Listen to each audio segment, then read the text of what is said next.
Hey, Shalom, this is the brother Abaya back here once again. Before I get started, like always, I want to give all praises and glory to Yahweh Bahasham, Yahweh Shah Bahasham, Rakha HaKodash. Double honors to my teachers, the elder apostles of Great Millstone, and Shalom to the hopeful elect. Yesterday at camp, I briefly touched on this topic, but I would like to further elaborate on the topic of the importance of whales. And when I say whales, I'm not talking about the animal. I'm talking about water whales. The importance of having whales throughout society, communities, and why they were a beautiful thing, specifically, during ancient times. You look at the way life is today, everything is such in a rush, all right, specifically in the cities, predominantly in the cities. All right, with these cars, these interstates, these 9-to-5 jobs, everything is always in a rush. Everyone's always in a rush. Everything's so fast paced. That majority of the people that live in the city are very much out of touch with nature and the earth and animals and the Lord's creation. And with everything being so industrialized, you don't rely on nature's creation to get you to and fro, right? So back in ancient times, people used to travel by way of camels, horses, such and so forth. Now you travel by your cars, your vehicles, right, that are ran off gas. Living during the technological age, right? Everybody communicates through their phones, through social media. So there's way more or less physical interactions with people. All right, people interact more on the internet than they do actually face to face with people. So, and even when you look at a society, as a whole, specifically over here in America, this place is divided. The scriptures speak about a kingdom being divided will not stand. Everybody has a different belief system. Everybody has a different political belief, different views on life. And that's what happens when you have all different type of nations and people that have different ideologies living in one country, working together, going to school together. Of course, there's going to be divisions.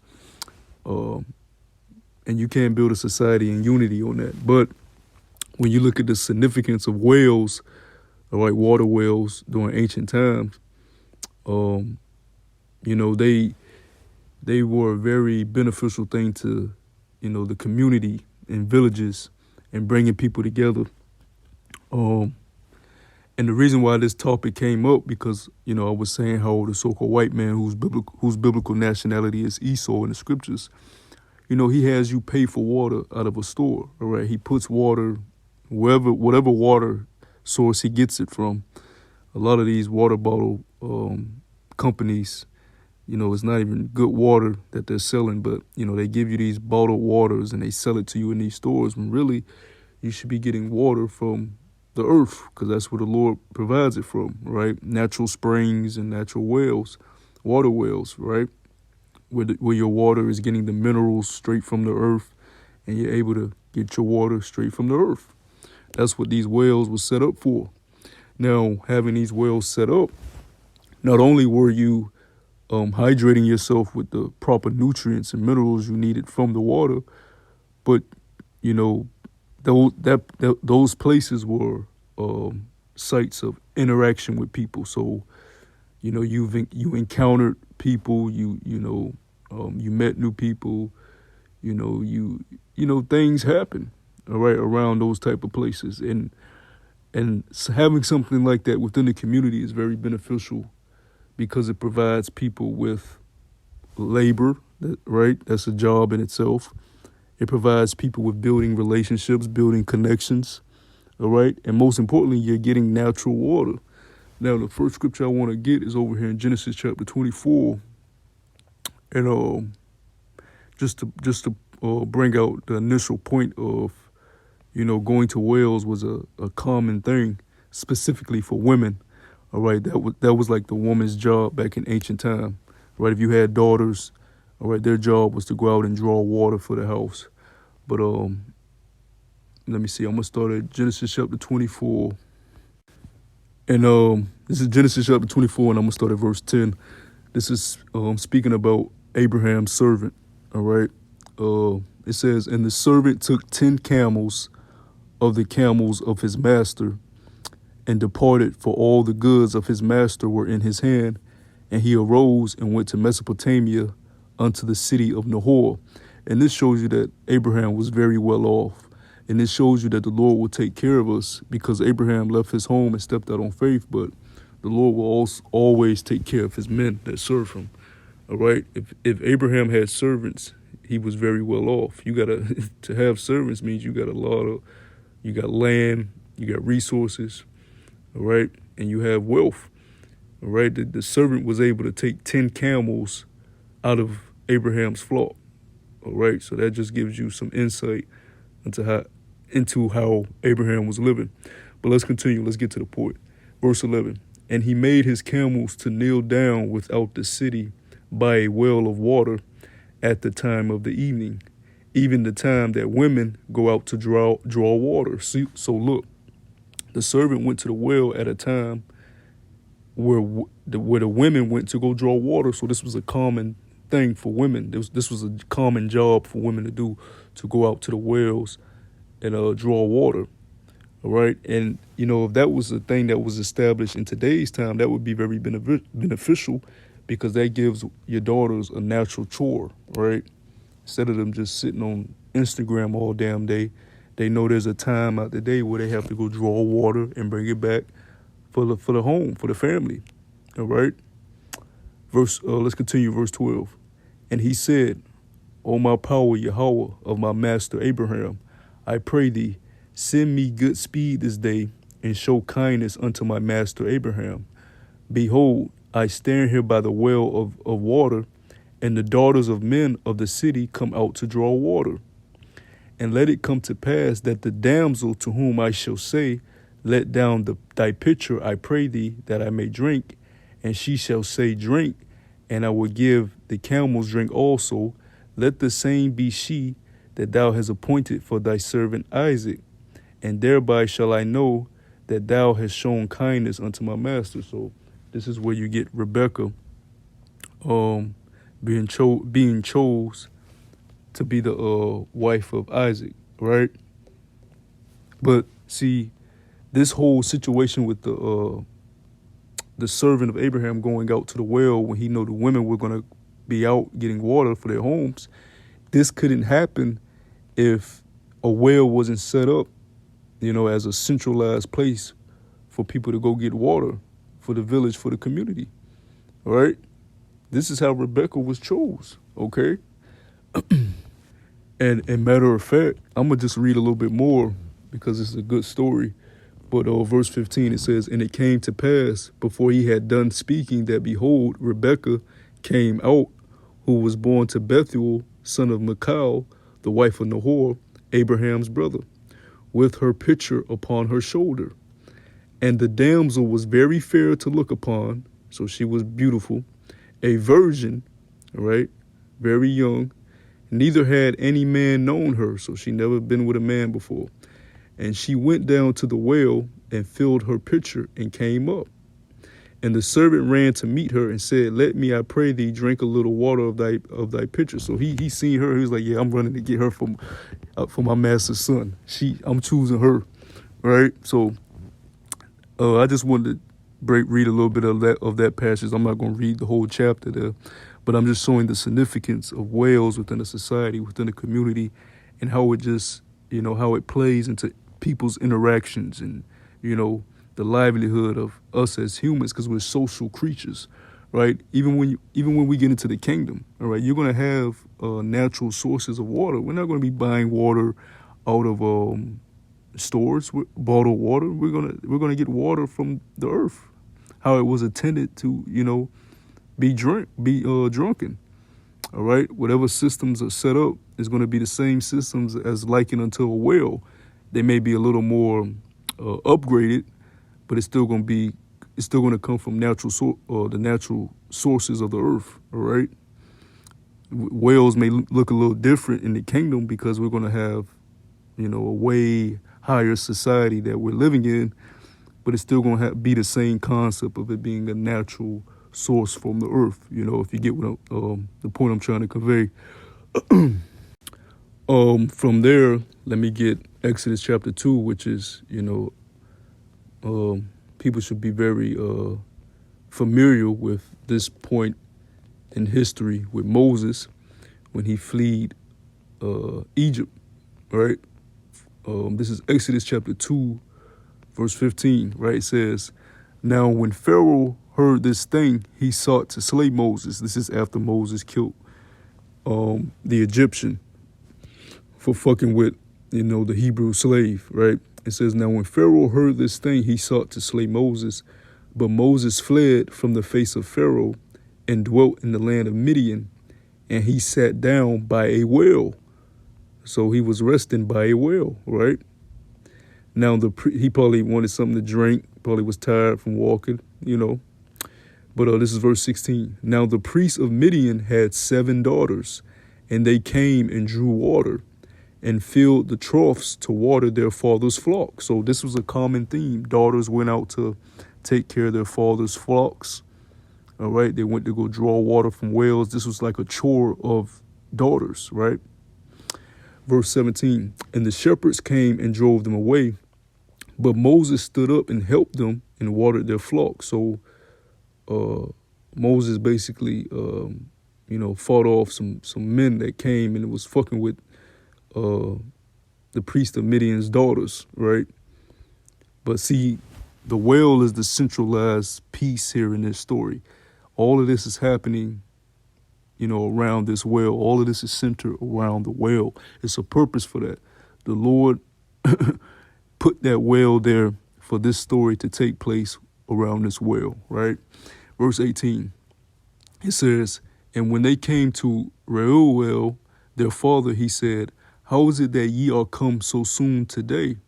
And they said, 'An Egyptian delivered us out of the hand of the shepherds, and he also drew water enough for us and watered the flock.' And he said unto his daughters, 'And where is he? Why is it that ye have left the man? Call him that he may eat bread.'" Right? So the father wanted to thank Moses for helping his daughters. So he called him into his house to eat bread, right? Verse 21. "And Moses was content to dwell with the man, and he gave Moses Zipporah, his daughter. And she bare him a son and called his name Gershom." So out of that event surrounded by that well, Moses got a wife and a son out of that. So you're seeing the importance and the significance of having these centralized natural places on earth where people can have human interactions, right? It ain't like today's time where you got to go to a club or a freak off, right? That's madness, all right? You're surrounded by harlots, right? All manners of wickedness, abominations, all right? People on drugs, people high, people intoxicated. That ain't the type of interactions you really want to have, but those are the type of interactions you're reduced to having when you try to have a social life in this upside down kingdom.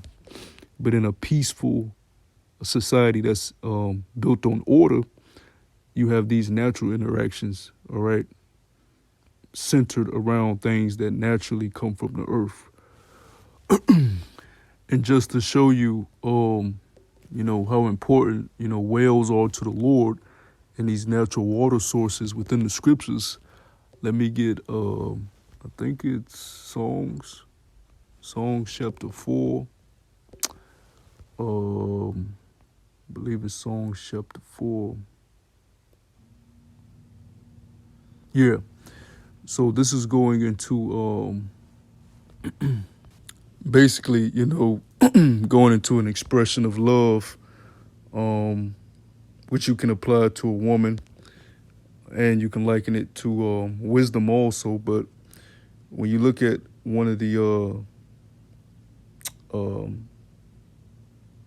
symbolic meanings he uses a whale somewhere in here, but I'm going to start at verse 10.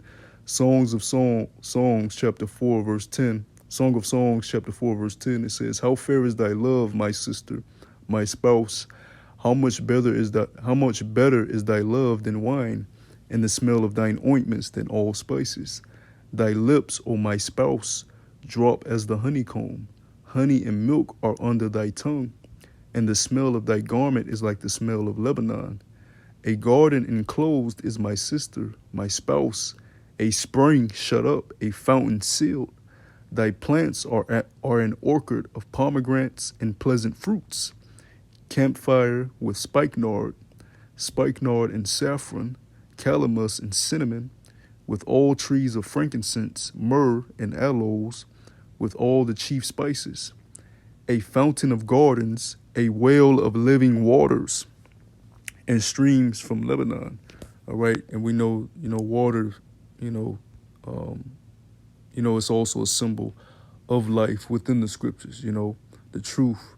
It's like it's ever flowing water. Let me get that real quick in John chapter 7 to better elaborate what I just said. This is John chapter 7 verse 38. Straight to the point. It says, "He that believeth on me, as the scripture have said, out of his belly shall flow rivers of living water." Right. So the understanding and the knowledge is as living water, right? The truth.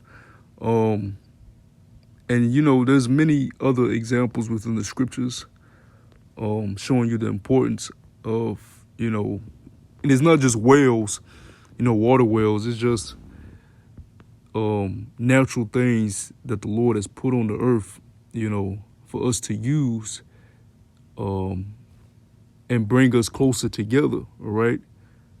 Whatever journeys he put us on, whatever interactions he brings us towards, a well is one common theme you see throughout the scriptures, where you see a lot of important events happening around these wells, right?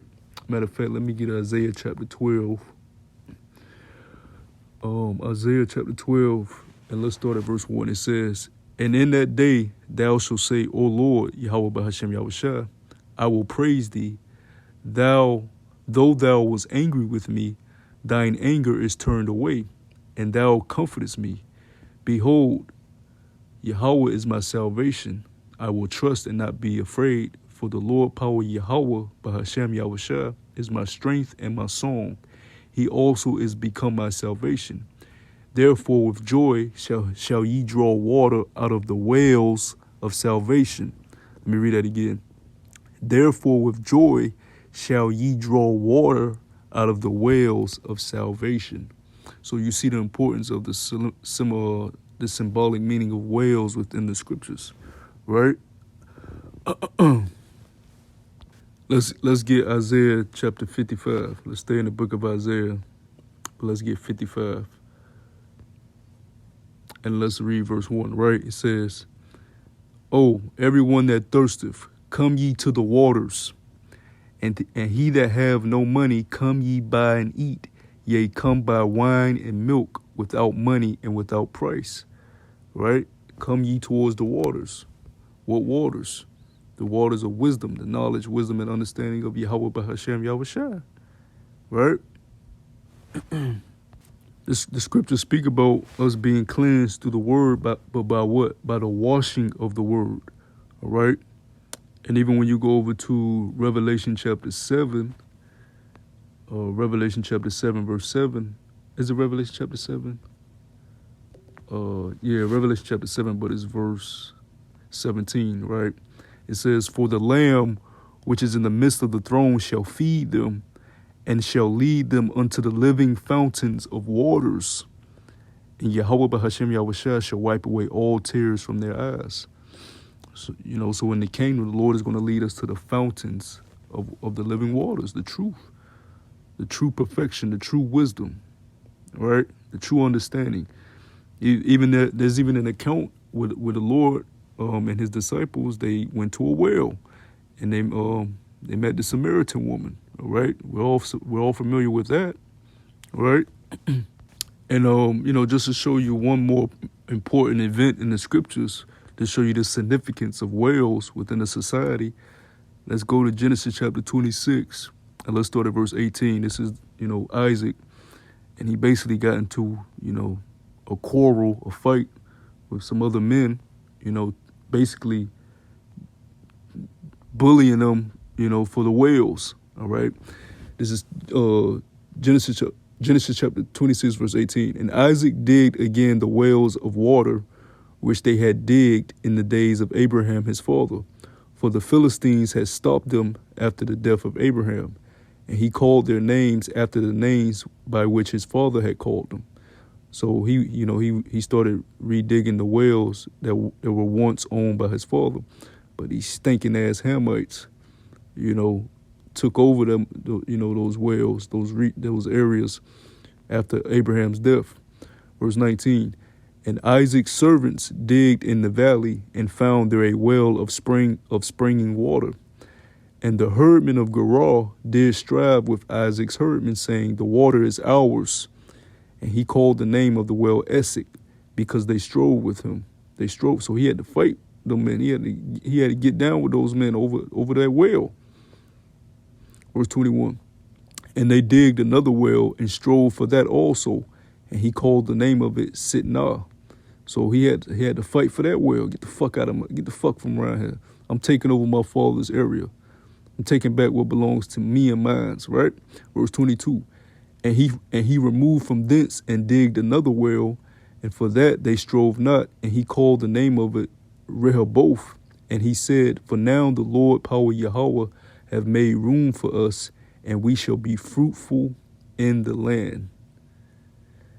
And he went up from thence to Beersheba, and the Lord appeared unto him the same night and said, I am thy power of Abraham thy father, fear not, for I am with thee, and I will bless thee, and multiply thy seed for my servant Abraham's sake. And he builded an altar there, and called upon the name of Yahweh, and pitched his tent there, and there Isaac's servants digged a well. So that just, I want to do a lesson on that.